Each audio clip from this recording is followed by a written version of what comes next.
Hi, I'm Carol Howell. Welcome to this episode of Let's Talk Dementia. Today, we are going to discuss diversion therapy, and I hope you learn some things that will make your caregiving journey easier and more meaningful. But before we get started, look down below. You'll find a red button that says subscribe. Will you please press that button? And when you do, that will make sure you are notified every time a new episode is released. Thank you for that. So now back to the topic. We are going to discuss diversion therapy. Now, what is diversion therapy? Well, it is a technique you have practiced your whole life, but you just may not have called it that. Let's think back into the child's early years when maybe you had children or you babysat for somebody and you had more than one child, and Johnny was playing with the truck and Susie wanted to play with the truck, but Johnny didn't want her to play with the truck, and there was this big ruckus. It's my truck, but I want to play with the truck.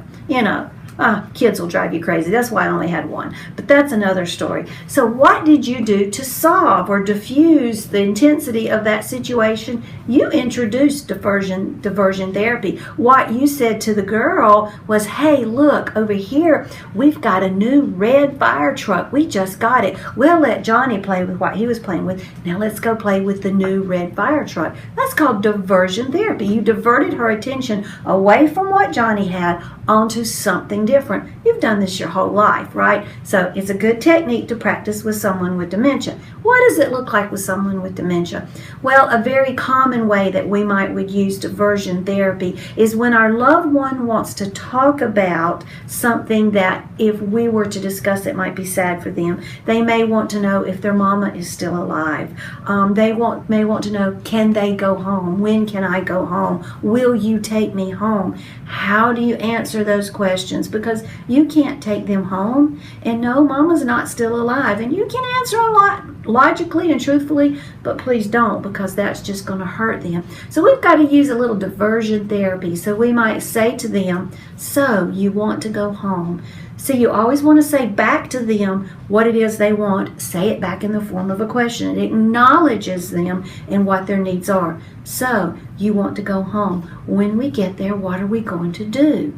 So now we've got their mind on doing something, and we're going to take that conversation a little bit further and say, when we get there, would you like to maybe go for a walk by the lake? I always love walking by the lake. Maybe we can do that, right? So they're probably going to be in agreement with this, going for a walk by the lake. That sounds like fun. Now we've got their mind off of going home. We're talking about walking by the lake.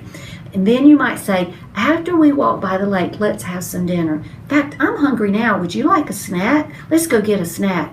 So we've taken them from wanting to go home to walking by the lake to being hungry to now getting a snack. It was a very peaceful and smooth transition that got their mind from one point to the other.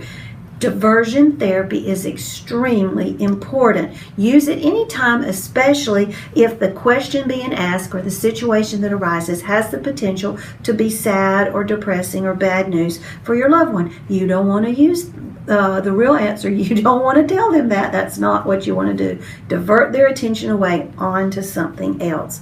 Well, I hope that gave you something to think about today in your caregiving journey, something that will help you. And we always want to help you. We believe knowledge brings power.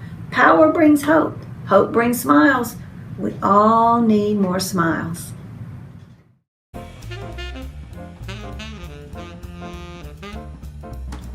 All right, it's time to giggle for just a minute. I'm going to read you a funny. Said, I heard about this minister that died. He was standing in line at the pearly gates, and in front of him was a man dressed in a loud shirt, wearing blue jeans and sunglasses. St. Peter asked him, Sir, what is your name? He said, My name is Joe Cohen. I'm a taxi cab driver from New York City. Well, St. Peter checked his list, and he handed old Joe a gold staff, a silk robe, and he said, Welcome to heaven. Well, the minister stepped up next, and he said, I'm Reverend Joseph Snow, pastor of St. Mary's Cathedral. Well, Peter checked his list and handed him a cotton robe and a wooden staff. He said, Hey, wait a minute, that's not fair. The taxi cab driver got a gold staff and a silk robe. How could that possibly be? Well, Peter said, Sir, up here we work by results. When you preach, people slept. But when he drove, people prayed. I've been in a taxi cab in New York City, and I am not lying to you. I did pray. It was scary. Blessings and smiles. Thank you so much for watching. Make sure you like this video and subscribe to our channel. When you subscribe, you'll be able to stay up to date on our latest videos, and all of the videos are free.